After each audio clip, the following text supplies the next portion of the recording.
Kena ganti dengan makanan yang sihat, minum banyak air. So kita boleh balance, bukan setakat sebab kita tak naik competition, so it's okay, boleh je.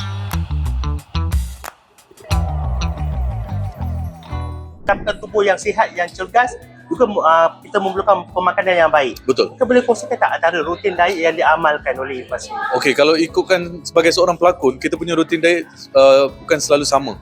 Sebab contoh kalau filem ni nak jadikan kita besar, kita punya makanan jadi lain.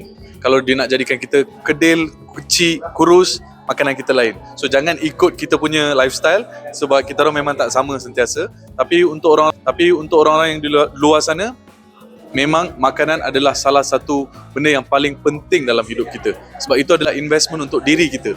Kita boleh beli tanah, kita boleh beli rumah. Tapi badan ni ada satu je Allah bagi. So tolong jaga dengan betul-betul. Makan makanan yang sihat.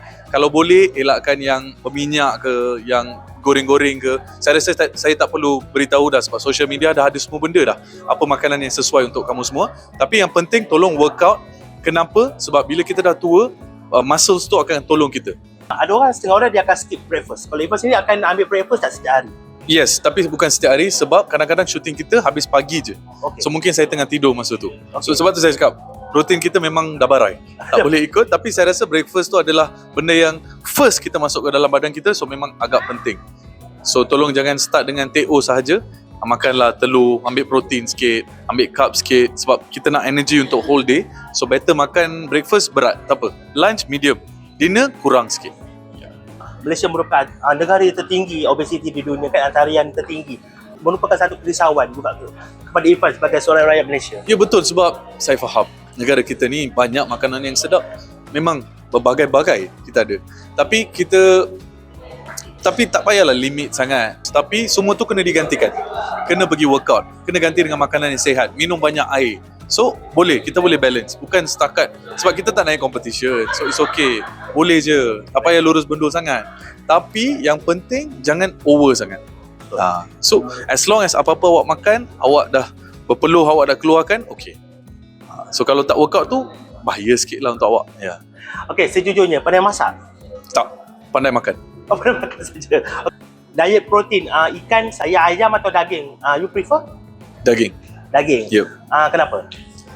Sebab tak tahulah, saya rasa enak, sedap, and also high protein compared to all that.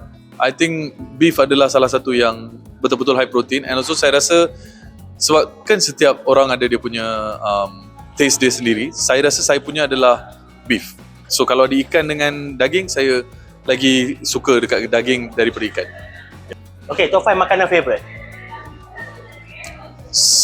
Greek salad. Okay. Salmon grill, steak, and then kalau kita nak cheat day sikit, biryani, naan dengan tandoori. Ya. Okay, soalan, adakah Irfan mengikuti trend juga? Irfan memang tak follow, because I rasa benda-benda tu lah yang buat kita pergi dalam arah yang salah. Yang hype ni kita nak ikut sangat, kita pergi cuba, lepas tu dah addicted, lepas tu ada yang kunafa pula, ada ni pula, ada tu pula. Tak boleh, kita ikut je kita punya style. Nak makan sekali-sekala okey, tapi jangan selalu, tu je.